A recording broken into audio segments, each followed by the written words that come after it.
এমকে digital পইণ্টৰ আজিৰ ভিডিঅ'লৈ সকলোকে স্বাগতম জনাইছোঁ। বন্ধু বান্ধৱীসকল, আজি মই লৈছোঁ আপোনালোকৰ বাবে এটা খুবেই গুৰুত্বপূৰ্ণ খবৰ। গতিকে সবিশেষ জানিবৰ বাবে ভিডিঅ'টো অলপ স্ক্ৰিপ্ট নকৰাকৈ সম্পূৰ্ণকৈ চাব। আৰু যদি মোৰ চেনেলটো এতিয়ালৈকে ছাবস্ক্ৰাইব কৰা নাই, সকলোৱে ছাবস্ক্ৰাইব কৰি দিব। কাষত থকা বেল নটিফিকেশ্যনটো প্ৰেছ কৰি দিবলৈ নাপাহৰিব, যাতে মই যিসমূহ ভিডিঅ' আপলোড দিওঁ সেই ভিডিঅ'সমূহ আপোনালোকে তৎক্ষণাত পাই যায়। এতিয়া পলম নকৰি বলক আজিৰ ভিডিঅ'টোৰ মাজলৈ আমি আগবাঢ়োঁ। এই এডভাৰটাইজমেণ্টটো আহিছে আপোনাৰ SLPRB আছামৰ ফালৰ পৰা, আছাম গভটৰ ফালৰ পৰা। ইয়াত টোটেল আপোনাৰ পদৰ সংখ্যা হ'ল 2450টা কনিষ্টবলৰ। বিশেষকৈ যিখিনি নতুনকৈ অসম চৰকাৰে এতিয়া এটা বেটেলিয়ান গঠন কৰাৰ সিদ্ধান্ত গ্ৰহণ কৰিছে, সেই বেটেলিয়ানৰ নিযুক্তিৰ বাবে এই পোষ্টখিনি আহিছে। ইয়াৰ আপোনাৰ স্কেল অফ পে' হ'ল 14,000 পৰা 60,500 টকা আৰু গ্ৰেড পে' থাকিব 5,600 টকা। আৰু আপোনাৰ যিখিনি চৰকাৰীভাৱে সুবিধা থাকে সকলো সুবিধা ইয়াত উপলব্ধ হ'ব। আৰু ফিজিকেল ষ্টেণ্ডাৰ্ড টেষ্ট আৰু ফিজিকেল ইফিচিয়েঞ্চি টেষ্টৰ জৰিয়তে ইয়াত চিলেকশ্যন প্ৰচেছ হ'ব। আৰু এই সকলোবিলাক খবৰ এই দুইটা এক্সামৰ বাবে খবৰসমূহ আপুনি ইমেইল SMS বা ইয়াৰ যিটো SLPRB ৱেবছাইট আছে সেই ৱেবছাইটৰ জৰিয়তে লাভ কৰিব পাৰিব। আৰু এই অনলাইন আবেদনৰ আপোনাৰ ষ্টাৰ্টিং ডেট হ'ল 13/12/2021, অৰ্থাৎ 13 ডিচেম্বৰ 2021 ইয়াৰ হ'ল ষ্টাৰ্টিং ডেট। আৰু আপোনাৰ ইয়াৰ লাষ্ট ডেট হ'ল 12/1/2022। এক মাহৰ ভিতৰত আপুনি ইয়াৰ অনলাইন আবেদন প্ৰক্ৰিয়া সম্পূৰ্ণ কৰিব লাগিব। এতিয়া চাওঁ হওক ইয়াত আপোনাৰ ভেকেঞ্চি ক'ত কেনেদৰে আছে। ইয়াত কনিষ্টবল AB মেল আৰু ট্ৰান্সজেণ্ডাৰৰ কাৰণে আছে 2220টা পোষ্ট।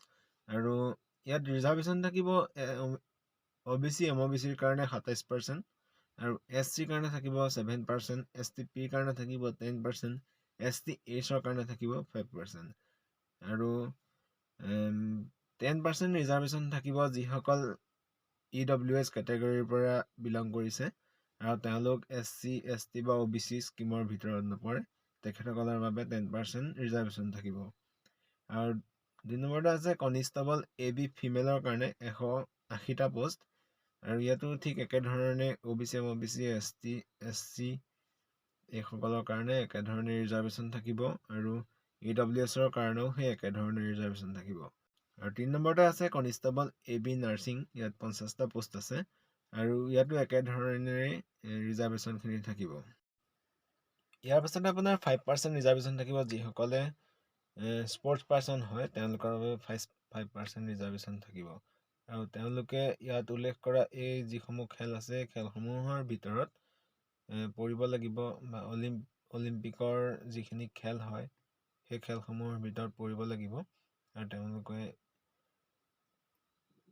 ষ্টেট লেভেল বা নেশ্যনেল লেভেলৰ খেলা খেলুৱৈ হ'ব লাগিব, তেওঁলোকৰ বাবেও 5% ৰিজাৰ্ভেশ্যন থাকিব। ইয়াৰ এলিজিবিলিটি ক্ৰাইটেৰিয়াখিনি এনেধৰণৰ: তেওঁলোকৰ নেশ্যনেলিটি ইণ্ডিয়ান হ'ব লাগিব, আৰু তেওঁলোকে পাৰ্মানেণ্টলি অসমৰ বাসিন্দা হ'ব লাগিব বিশেষকৈ, আৰু তেওঁলোকৰ এমপ্লয়মেণ্ট এক্সচেঞ্জ কাৰ্ডখন অসমৰ হ'ব লাগিব। ইয়াৰ পাছতে তেওঁলোকৰ যিটো অসমীয়া ভাষা ক'ব জনা হ'ব লাগিব, লগতে অন্য যিটো ৰাজ্যিক ভাষা সেয়া ক'ব জনা হ'লেও হ'ব। আৰু তেওঁলোকৰ বয়সৰ সময়সীমাখিনি এনেধৰণৰ: 18 পৰা 21 বছৰৰ ভিতৰত তেওঁলোকৰ বয়স হ'ব লাগিব। 1/1/2021 তেওঁলোকৰ 18 পৰা 21 বছৰ সম্পূৰ্ণ হ'ব লাগিব। 1/1/2003 আগত আৰু 1/1/2000 পাছত তেওঁলোকৰ জন্মগ্ৰহণ কৰা হ'ব লাগিব। আৰু এজ ৰিলেক্সেশ্যনখিনি এনেধৰণৰ: 5 বছৰ এজ ৰিলেক্সেশ্যন থাকিব SC STP আৰু STHৰ বাবে, 3 বছৰ এজ ৰিলেক্সেশ্যন থাকিব OBC MOBC সকলৰ বাবে, আৰু এডিশ্যনেল 3 years ৰিলেক্সেশ্যন থাকিব স্পৰ্টছ পাৰ্চন সকলৰ বাবে। মিনিমাম এডুকেশ্যন কোৱালিফিকেশ্যন থাকিব লাগিব SSLC বা সমপৰ্যায়ৰ তেনেকুৱা পৰীক্ষাত উত্তীৰ্ণ হ'ব লাগিব। আৰু যিসকলে নাৰ্ছৰ বাবে আবেদন কৰিব তেওঁলোকৰ নাৰ্ছিং ডিপ্ল'মাখন কম্পালচৰি থাকিবই লাগিব। আৰু ফিজিকেল ষ্টেণ্ডাৰ্ডছ বিচাৰিছে হাইটটো মেল এণ্ড ট্ৰান্সজেণ্ডাৰ আৰু ফিমেলৰ কাৰণে জেনেৰেলসকলৰ হ'ব লাগিব 167 চেণ্টিমিটাৰ, আৰু ফিমেলৰ হ'ব লাগিব 162 চেণ্টিমিটাৰ, আৰু OBC MOBC SC সকলৰ 162 চেণ্টিমিটাৰ মেলৰ, আৰু ফিমেলৰ হ'ব লাগিব 157 চেণ্টিমিটাৰ। আৰু STH STP আৰু গোৰ্খা কাষ্টৰ হ'ব লাগিব 160.02 চেণ্টিমিটাৰ আৰু ফিমেলৰ হ'ব লাগিব 152.40 চেণ্টিমিটাৰ। আৰু তেওঁলোকৰ চেষ্টটো বিচাৰিছে মেল এণ্ড ট্ৰান্সজেণ্ডাৰৰ। জেনেৰেল OBC MOBC SC STৰ কাৰণে নৰ্মেল হ'ব লাগিব 85 চেণ্টিমিটাৰ আৰু এক্সপেণ্ডেড হ'ব লাগিব 90 চেণ্টিমিটাৰ। ST Hৰ কাৰণে হ'ব লাগিব নৰ্মেল 80 চেণ্টিমিটাৰ আৰু এক্সপেণ্ডেড 85 চেণ্টিমিটাৰ। বাকী ইয়াত মেডিকেল ষ্টেণ্ডাৰ্ড যিখিনি দিছে সেইখিনি আপোনালোকে নিজে এডভাৰটাইজমেণ্টৰ পৰা ভালদৰে চাই ল'ব। ইয়াত আপুনি আবেদন কৰিবৰ বাবে SLPRBৰ যিটো www.slprbassam.in এই ৱেবছাইটৰ জৰিয়তে নিজৰ মোবাইলৰ জৰিয়তে আবেদন কৰিব পাৰিব। আৰু আবেদন প্ৰক্ৰিয়া আৰম্ভ হ'লে মই আপোনালোকক এটা ভিডিঅ'ৰ জৰিয়তে আবেদন কেনেদৰে কৰিব সম্পূৰ্ণ প্ৰচেছটো মই দেখুৱাই দিম। আপোনালোকে চেনেলটো ছাবস্ক্ৰাইব কৰি ৰাখিব। যেতিয়া এই ভিডিঅ'টো আপোনালোকে চেনেলটো ছাবস্ক্ৰাইব কৰি ৰাখি নটিফিকেশ্যনটো অন কৰি ৰাখিব, তেতিয়া ভিডিঅ'টো আপলোড দিয়াৰ লগে লগে আপোনালোকে পাই যাব। আৰু সেই ভিডিঅ'টোৰ চাই আপোনালোকে নিজৰ মোবাইলতে অতি সহজতে আবেদন কৰিব পাৰিব। ইয়াত আবেদন কৰিবৰ বাবে আপোনাক ডকুমেণ্টছ দৰকাৰ হ'ব। মেট্ৰিক পাছ কৰা যিখন চাৰ্টিফিকেট সেইখন আৰু মাৰ্কশ্বিট, লগতে মেট্ৰিকৰ এডমিট কাৰ্ড, সেইটো আপোনাৰ এজ প্ৰুফৰ কাৰণে দিব লাগিব, আৰু এমপ্লয়মেণ্ট এক্সচেঞ্জ কাৰ্ডখন লাগিব।